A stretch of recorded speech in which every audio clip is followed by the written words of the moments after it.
Mediclaim mediclaim म्हटलं ना की लोक दोन गोष्टीसाठी जास्त कन्सर्न असतात. वाढत्या वयानुसार वाढणारा प्रीमियम आणि क्लेम आल्यानंतर त्याच्यामध्ये झालेलं डिडक्शन्स. मित्रांनो, गेल्या आठवड्यात माझ्या एका क्लायंट बरोबर झालेला किस्सा आहे. त्याच्या मुलाला डेंग्यूशी रिलेटेड म्हणजे एक लेप्टोस्पायरोसिस करून आजार झालेला. डेंग्यूचाच एक प्रकार आहे आपल्या सर्वसामान्य भाषेत बोलायचं तर. पण कोकिलाबेन हॉस्पिटलमध्ये जवळजवळ 15 दिवसासाठी मुलाला ऍडमिट केलेलं आणि ह्या 15 दिवसाची ट्रीटमेंट जवळजवळ 4 लाख ते 4.5 लाखाच्या आसपास खर्च गेला. थोडंफार नॉन पेएबल डिस्पोजेबल आलं, बाकीचा सगळा खर्च मेडिक्लेम पॉलिसीतून मिळाला खरा, पण जो कॉज ऑफ कन्सर्न होता ना तो भाग इथून चालू होतो की थोडंफार डिडक्शन झालं आणि त्या दरम्यान 15 दिवस हॉस्पिटलाइज मुलगा आहे, त्याच्यामुळे वडील कामावर जाऊ नाही शकले. त्या 15 दिवसाची सॅलरी कट झाली. घरामधला मोठा हाऊसिंग लोनचा हप्ता जाणार आहे. आपल्याला मिडल क्लास फॅमिलीमधली तरतूद नेहमीच माहीत असतं. आले पैसे, सॅलरी आली, EMI गेले, राहिलेल्या पैशामध्ये घर चालवत असतो. मित्रांनो, अशा सिच्युएशनमध्ये हा खूप मोठा आजच्या घडीला असणारा कॉज ऑफ कन्सर्न आहे. लोक मेडिक्लेम पॉलिसी घेऊन ठेवतात, पण पॉलिसी घेतल्यानंतर पण जे न मिळणारा पोर्शन आहे किंवा माझा जो बाहेरचा मी हॉस्पिटलाइज असताना जो न आलेलं इन्कम आहे किंवा झालेला लॉस आहे तो भरून काढण्यासाठी मार्केटमध्ये बऱ्याच प्रकारचे रायडर्स अवेलेबल आहेत.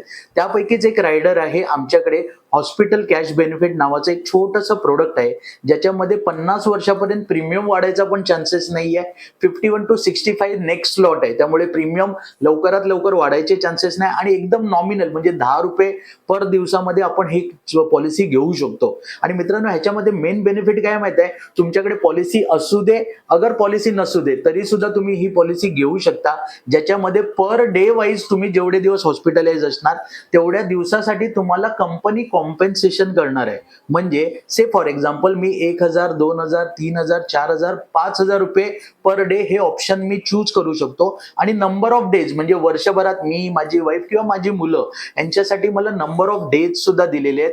30 days, 60 days, 90 days, up to 180 days पर्यंतचे मी ऑप्शन सिलेक्ट करू शकतो.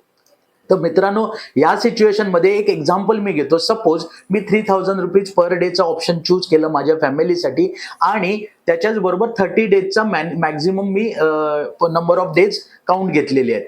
ह्या सिच्युएशन मध्ये जर अनफॉर्च्युनेटली हॉस्पिटलाइज होतं आणि मला ट्विन शेअरिंग किंवा जनरल वॉर्डला जर ऍडमिट केलं तर पर डे मला 3,000 rupees into number of days, जेवढे दिवस मी जनरल वॉर्डमध्ये आहे किंवा त्या ट्विन शेअरिंग मध्ये आहे, मला 3,000 रुपीज पर डे मिळणार आहेत.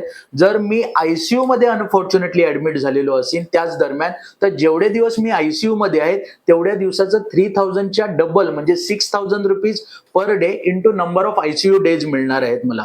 आणि सपोज अनफॉर्च्युनेटली ऍक्सिडेंटली हॉस्पिटलायझेशन असेल तर 3,000 पण नाही, 6,000 पण नाही, ह्याच्या mid 4,500 rupees per day into number of days एवढं मला कंपनी कॉम्पेन्सेशन करणार आहे. म्हणजे मित्रांनो, इथे तुम्हाला सांगायचं एक तात्पर्य असं आहे ना की मेडिक्लेम असेल तर हा खर्च मला मिळणार आहे हॉस्पिटलायझेशनचा मेडिक्लेम पॉलिसीमधून, पण जो डिडक्शन पोर्शन आहे किंवा जेवढे दिवस मी कामावर माझे खाडे होत आहेत, माझं इन्कम लॉस होतोय, तेवढ्या दरम्यानचा हा जो खर्च आहे मी इथून काढू शकतो आणि फक्त 10 रुपये पर डे मध्ये हे आपण कॉम्पेन्सेशन घेऊ शकतोय.